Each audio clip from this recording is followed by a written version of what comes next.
السلام علیکم ورحمۃ اللہ وبرکاتہ۔ الحمد للہ کفا وسلام علی حبیبہ الذین اصطفیٰ، اما بعد فاعوذ باللہ من الشیطان الرجیم، بسم اللہ الرحمن الرحیم۔ وَأَمَّا بِنِعْمَةِ رَبِّكَ فَحَدِّثْ۔ مولانا العظیم وصدق رسولہ النبی الامین المتین الکریم، ونحن علی ذلک لمن الشاہدین والشاکرین والحمد للہ۔ قرآن مقدس کی جس آیت کریمہ کی تلاوت کا شرف حاصل کیا، اس کی روشنی شروع کرنے سے قبل آقائے دو عالم نور مجسم نبی معظم رحمت دو عالم صلی اللہ تعالی علیہ وآلہ وسلم کی بارگاہ میں درود و سلام کا نذرانِ محبت پیش کریں۔ اللہم صلی علی سیدنا مولانا محمد بارک وسلم، صلاۃ و سلام علیک یا رسول اللہ صلی اللہ تعالی علیہ وآلہ وسلم۔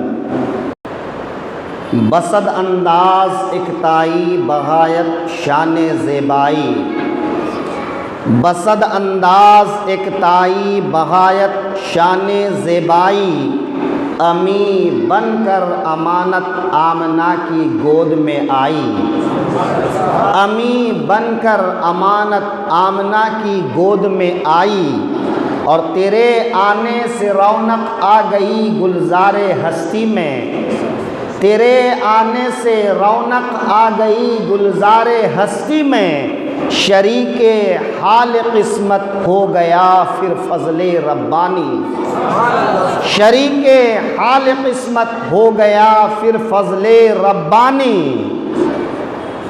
عزیزان محترم، آج ہم اور آپ آقائے دو جہاں صلی اللہ علیہ وآلہ وسلم کی میلاد کے اس پربہار مجلس میں جلوہ افروز ہیں۔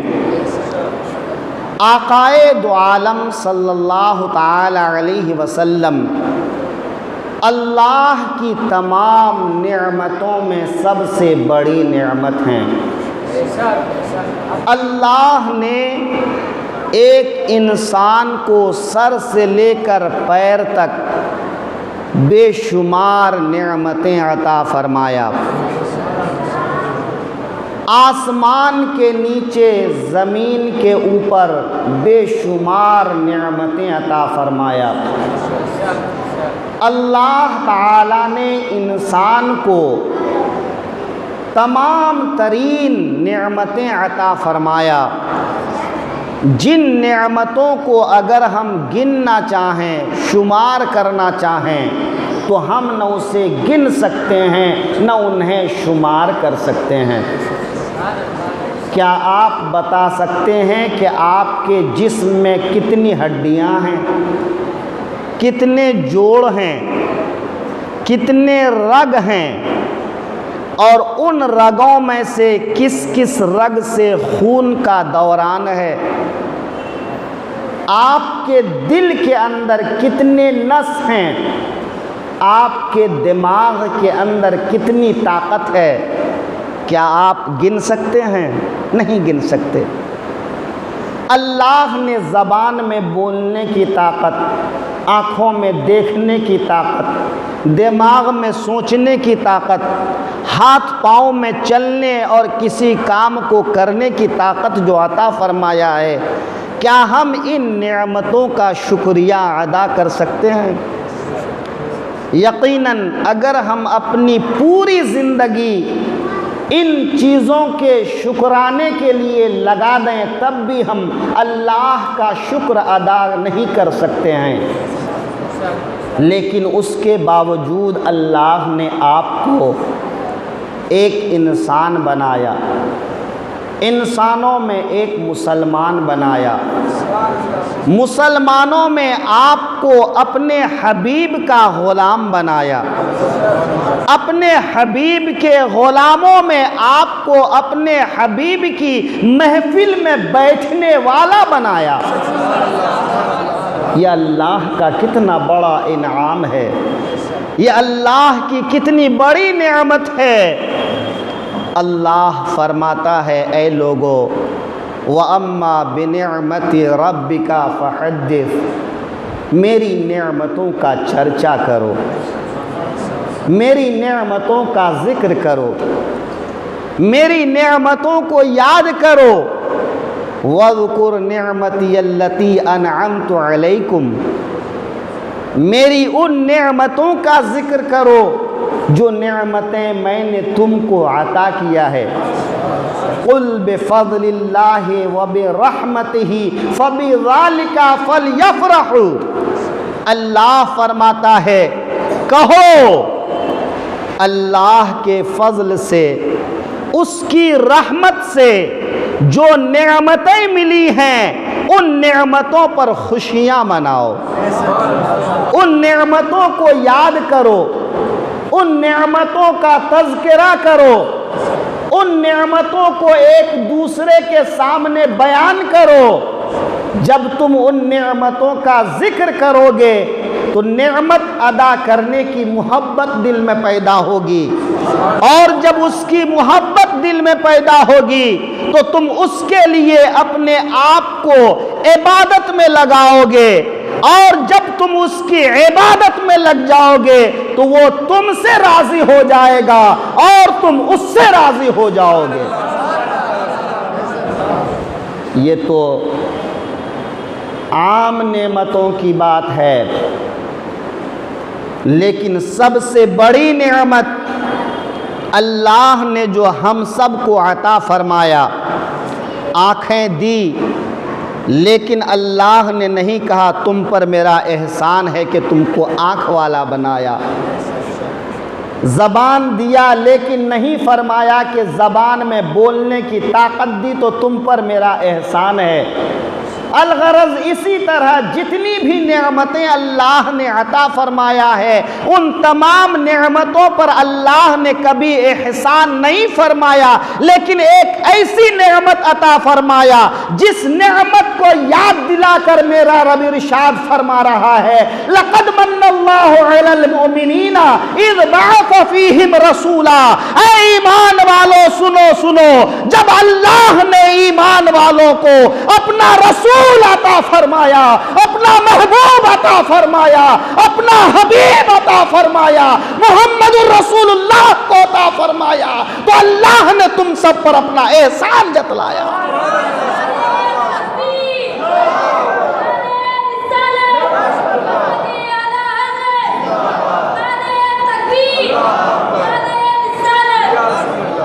کفر پر مشیت کو جلال آ ہی گیا، میرے آقا کی ولادت کا سوال آ ہی گیا، محمد مصطفیٰ کے نام نے طوفان کا رخ پھیرا، محمد مصطفیٰ کے نام نے طوفان کا رخ پھیرا، ذرا سا فاصلہ تھا دل کی کشتی ڈوب جانے میں۔ عزیزان محترم، نہ جانے ہم کہاں ہوتے، نہ جانے ہم کیسے ہوتے۔ آج دیکھیں آپ ایسے بھی لوگ ہیں جو اس نبی کا کلمہ بھی پڑھتے ہیں، اس نبی کو ماننے کا دعویٰ بھی کرتے ہیں، لیکن جب ربیع الاول کی رات آتی ہے تو سب سے پہلے مسجد کی لائٹ بند کرتا ہے۔ پورے سال مسجد کی جو لائٹ چالو رہتی ہے، خاص اس رات کو مسجد کی لائٹ ضرور بند کرتا ہے۔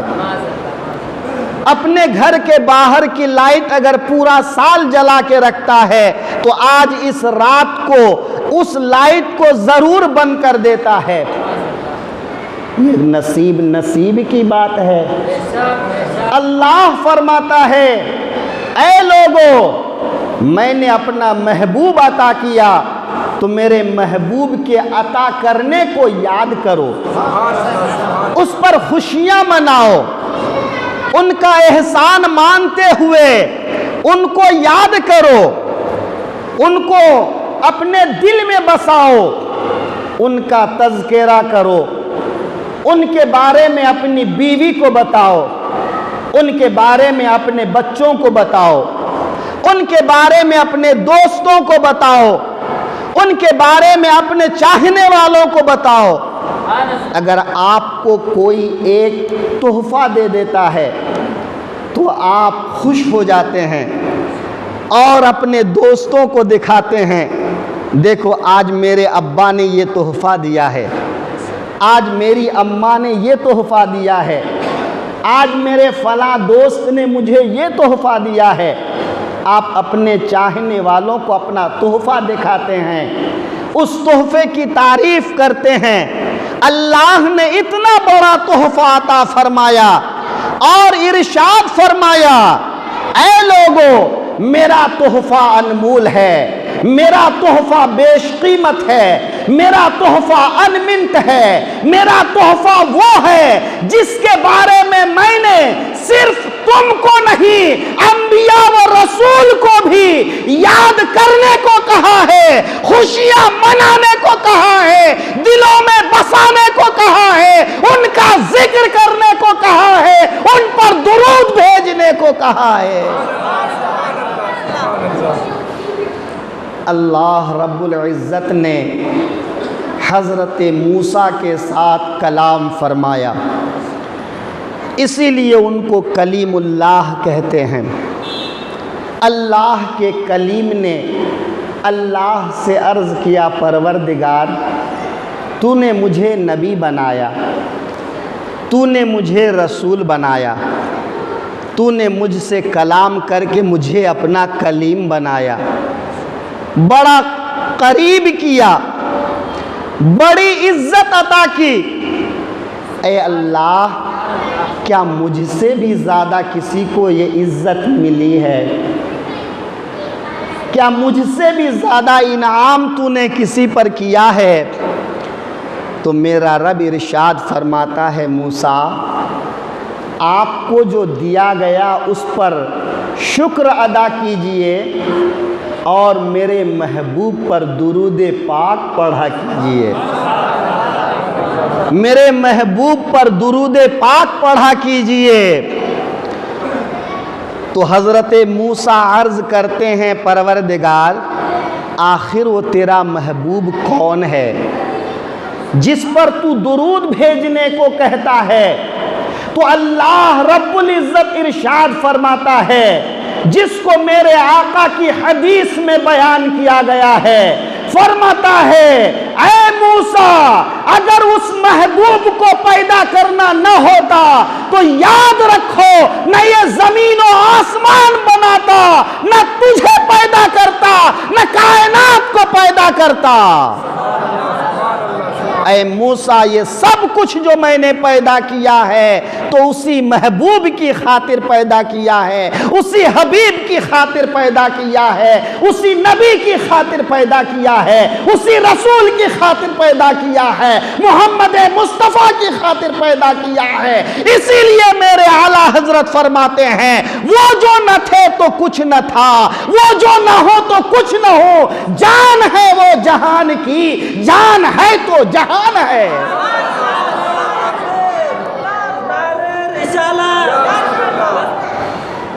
عزیزان محترم، اللہ رب العزت نے عالم ارواح میں ایک جلسہ کیا، آپ اس کو جلسہ بھی کہتے ہیں، آپ اس کو ارواح کو، روحوں کو اکٹھا کرنا بھی کہہ سکتے ہیں، آپ ان کو جو نام دینا چاہیں دے سکتے ہیں۔ حضرت آدم سے لے کے قیامت تک جتنے انسان دنیا میں آنے والے تھے، تمام کی تمام روحوں کو اللہ نے جمع فرمایا اور ایک اعلان فرمایا، بتاؤ کیا میں تمہارا رب نہیں ہوں؟ الستو بربکم، کیا میں تمہارا رب نہیں ہوں؟ قالوا بلا، تمام روحوں نے کہا کیوں نہیں تو ہمارا رب ہے۔ ایک وعدہ لیا گیا، جب تم دنیا میں جانا تو میری عبادت کرنا، میری توحید پہ چلنا، مجھے یاد رکھنا، آج کا یہ وعدہ یاد رکھنا، اس وعدے کو کبھی نہ بھولنا۔ تمام روحوں نے اقرار کیا۔ اس کو قرآن پاک نے روز الست کا میثاق کہا ہے۔ قرآن پاک میں میثاق کے معنی ہوتا ہے وعدہ معاہدہ کرنا، کسی بات پر کسی سے معاہدہ کرنا، کسی سے وعدہ لینا یا کسی سے کوئی بات طے کرنا۔ تو اللہ نے تمام روحوں کو جمع کر کے فرمایا بتاؤ تمہارا رب کون ہے؟ تو تمام روحوں نے کہا پروردگار تو ہمارا رب ہے، تو ہمارا خالق ہے، تو ہمارا مالک ہے۔ یہ پہلا میثاق ہے، اپنی ربوبیت کا اعلان کرنا ہوا تو اللہ نے تمام روحوں کو جمع فرمایا اور ان روحوں کے بارے بیچ میں اعلان فرمایا تمہارا رب میں ایک اللہ ہوں۔ تمام روحیں چلی گئیں، اپنے اپنے ٹھکانوں میں پہنچ گئیں۔ اب اللہ نے ایک دوسرا وعدہ لینا چاہا، دوسرا معاہدہ کرنا چاہا، دوسرا میثاق لینا چاہا۔ تو اب اللہ نے تمام روحوں کو نہیں، ان روحوں میں جو انبیاء کرام کی روحیں تھیں، رسولوں کی روحیں تھیں، ان تمام روحوں کو جمع فرمایا، ان تمام روحوں کو بلایا۔ اب ان کے سامنے اللہ خطاب فرماتا ہے، ایک جلسہ منعقد ہوتا ہے، اس جلسے میں سننے والے انبیاء و رسول ہوتے ہیں اور سنانے والا خود پروردگار ہوتا ہے۔ اب میرا رب تمام روحوں سے خطاب فرماتا ہے، اے انبیاء کرام کی روحو، اے رسولان عظام کی روحو، میں نے تم پر انعام کیا کہ تم کو عام انسانوں پر فوقیت دی، ان پر برتری دیا، ان پر بزرگی دی، انسانوں کی ہدایت کے لیے تم سب کو چن لیا، تم کو میں نے ایک مقام و منصب عطا کیا جو مقام نبوت ہے، مقام رسالت ہے۔ اب تمہارے زمانے میں جب تم اپنی تبلیغ کر رہے ہوگے، لوگ تمہارا کلمہ پڑھ رہے ہوں گے، لوگ تمہاری دست بوسی کر رہے ہوں گے، لوگ تمہاری قدم بوسی کر رہے ہوں گے، لوگ تمہارے قدموں کی دھول اپنے سروں پہ رکھنے کو اپنی بزرگی سمجھتے ہوں گے، لوگ تمہارے پیچھے پیچھے چل رہے ہوں گے، تم میر مجلس ہوگے، لوگ تمہارے درباری ہوں گے، لوگ تمہارے پیروکار ہوں گے، ہر طرف تمہارا شور ہوگا، ہر طرف تمہارا چرچا ہوگا۔ ایسے عالم میں اگر میرا محبوب آ جائے، ایسے عالم میں اگر میرا محبوب آ جائے تو بتاؤ کیا میرے محبوب کا کلمہ پڑھو گے؟ میرے محبوب کو اپنا حاکم مانو گے؟ میرے محبوب کو اپنا امام مانو گے؟ میرے محبوب کو اپنا مقتدی تسلیم کر لو گے؟ میرے محبوب کو اپنا پیشوا مان لو گے؟ ایک آدمی گرا پڑا ہوتا ہے، کمزور ہوتا ہے، شکستہ حال ہوتا ہے، اس کے سامنے اس سے بڑا کوئی آدمی آ جاتا ہے، وہ اپنے آپ کو اس کے لیے نچھاور کر دیتا ہے۔ لیکن ایک آدمی عزت والا ہے، ایک آدمی دولت والا ہے، ایک آدمی شہرت والا ہے، ایک آدمی دبدبہ والا ہے، آج اس کے پاس سب کچھ ہے وہ کسی سے دبتا نہیں، کسی کے سامنے جھکتا نہیں، کسی کو خاطر میں لاتا نہیں۔ اب اگر ایسے آدمی کے سامنے کوئی اپنے بڑا ہونے کا دعویٰ کرے تو یہ کبھی تسلیم نہیں کرتا ہے، یہ کبھی سر نہیں جھکاتا ہے، یہ کبھی نہیں مانتا ہے۔ یہی تو آپس میں عداوت اور دشمنی کی وجہ ہوتی ہے کہ ایک بڑے آدمی کے سامنے دوسرا بڑا آدمی کھڑا ہو گیا، اب دونوں میں رقابت پیدا ہو جاتی ہے۔ یہ کہتا ہے نہیں میں بڑا ہوں، یہ کہتا ہے نہیں میں بڑا ہوں۔ کوئی کسی کے بڑے ہونے کو تسلیم نہیں کرتا ہے۔ یہ تو دنیا کی بڑائی ہے، یہ تو فانی بڑائی ہے، یہ معمولی بڑائی ہے، یہ معمولی عزت ہے۔ تمام عزتوں میں اعلیٰ عزت نبوت کی عزت ہے، رسالت کی عزت ہے، نبوت و رسالت اور امامت کی عزت ہے۔ ایسا آدمی جو رسول بھی ہے، ایسا آدمی جو نبی بھی ہے، ایسا آدمی جو پیشوا بھی ہے، ایسا آدمی جو مقتدی بھی ہے، ایسا آدمی جس کے پیچھے ہزاروں چلنے والے بھی ہیں، ایسا آدمی جن کو لوگ نبی رسول مانتے ہیں، ایسے نبی رسول سے کہا جا رہا ہے اے نبیوں اے رسولوں، جب تمہاری نبوت و رسالت کا چرچا عام ہوگا، لوگ تمہارے قدموں میں اپنے آپ کو جھکا رہے ہوں گے، کیا ایسے وقت میں میرا محبوب آ جائے تو اپنے آپ کو محبوب کے قدموں میں ڈال دو گے، محبوب کا کلمہ پڑھ لو گے، محبوب کو امام مان لو گے، محبوب کو پیشوا مان لو گے؟ تمام نبیوں نے عرض کیا پروردگار یہ نبوت تو نے عطا کی ہے، یہ رسالت تو نے عطا کی ہے، یہ امامت تو نے عطا کی ہے، یہ پیشوائی تو نے عطا کیا ہے، یہ مقتدی ہونے کا شرف تو نے عطا کیا ہے۔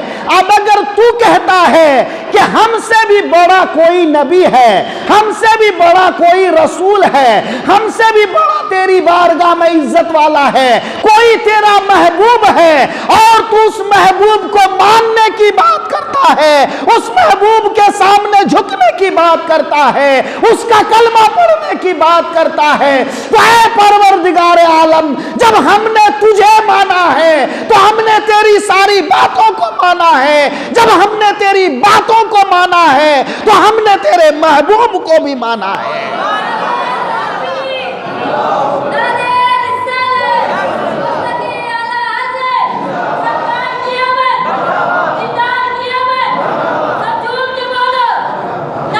انبیاء عرض کرتے ہیں پروردگار اگر تیرا حکم ہے تو ہم تیرے حکم کے آگے سر جھکاتے ہیں، ہم تیرے حکم کے آگے جھک جاتے ہیں، ہم تیرا حکم تسلیم کر لیتے ہیں، ہم تیری بات مان لیتے ہیں۔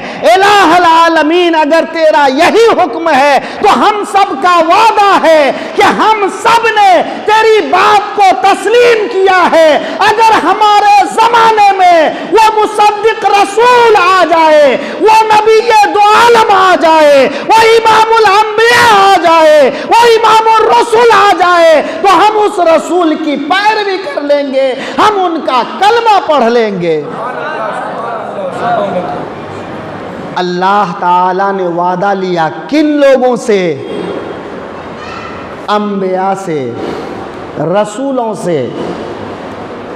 کیوں وعدہ لیا؟ کیوں یہ محفل منعقد کیا؟ کیوں یہ مجلس منعقد کیا؟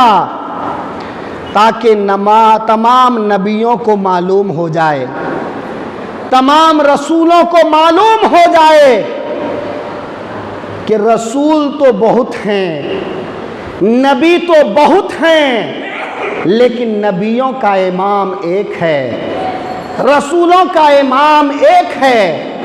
کوئی صفی ہے، کوئی خلیل ہے، کوئی کلیم ہے، کوئی روح اللہ ہے، لیکن حبیب تو ایک ہے، محبوب تو ایک ہے۔ اور جب اللہ نے